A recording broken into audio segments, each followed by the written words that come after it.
دا چارسدي د ډیسټریکټ هډ کوارټر هسپتال چارواکي وایي چې هسپتال کې د جدید ماشينانو لاري د ازرونو د ناروغانو لپاره ماشينان نصب شوي چې قیمتونه د خد نه زیات دي. خو د دوی په کوششونو سره دغه ګرانې ماشينري راوړل شوي چې ناروغانو ته پرې علاجونه کیږي. د زړونو ماهر ډاکټر زیشان افضل وایي چې دلته هغه انجکشن هم راوړل شوي چې قیمتونه په زرګونو روپو کې دي او د هغه عام خلک وس نشي لرلی او کو څوک یې وس لري هم نو خاوی ته بازار کې نه ترلاسه کیږي خو ولې په ډیسټریکټ هډ کوارټر هسپتال کې موجود دي. چې زموږ کم کتاسو ته موقع ملاو شي نو ډیسچارج وګورئ چې کم دلته زموږ اډمیټډ پیشنټس نو هغه الحمدلله اوس پورې اډمیټډ پیشنټ ته ایکسپایری نه راغلي چې څومره مریضان دی علاج په وخت باندې خپه ټایم شوی. خو دلته تاسو تبا خیر شاید علمي مخکې نه متازه کتري دلته یو انجکشن ملاويږي په 14000 روپیا 18000 چې هارت اٹیک کې لګي مریض ته هغه اویلیبিলিټي نه و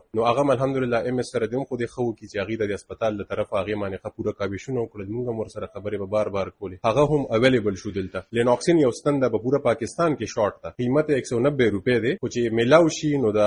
1900 په کم باندې غستن نه ورکړي کی هغه الحمدلله مختلفو کابیشونو سره ام اس خپل کوشش او موږ ویناګان یو سره هغه سره اویلیبل شوی دی. دا ماشين دلته نه وږي دا په نورو ډیسټریکټ هاسپټلز کې هم نشته دی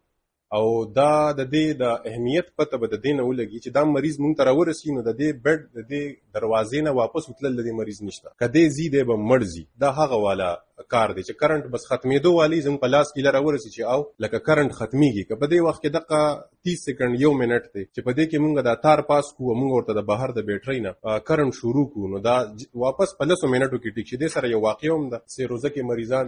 خلک راغلي یو کس بهوش شو راوړو مونږ له بهوش حالات جيب ملوک تو هیڅ پکې نو صرف شناختی کارت خو خو دا ماشين مونږ سره اویلیبل واغې تم تار پاس په ماشينو لګو تاسو به یقین نه کوئ دا 40 منټ پس هغه یوازې په هوش کې نه واغې زم واپس وې سیروزه نو دا د چې بر وخت علاج او چې ماشين اویلیبিলিټي الحمدلله سکل خوشتره دلته سلور 15 انټرونشنل کارډیالوجست راځي ډیلی پېښور مختلف اوقاتو کې ډیوټي کوي کنه نو الحمدلله سکل شته بس اویلیبিলিټي دا ام اس هم ډیر کوشش کوي ځان دې. د 400 هسپتال کې نه یوازې د زړونو اپریشنونه د معیاري ډاکټرانو په لاس د قیمتي ماشينرو د لارې کول کیږي بلکې ورسره هغه دوايان هم ورکړي کیږي چې په عام بازار کې نه ملاويږي او دغه سہولتونو سره د الله په فضل یو شمیر د زړونو ناروغان بیا جون منتدي. علب خان شرپو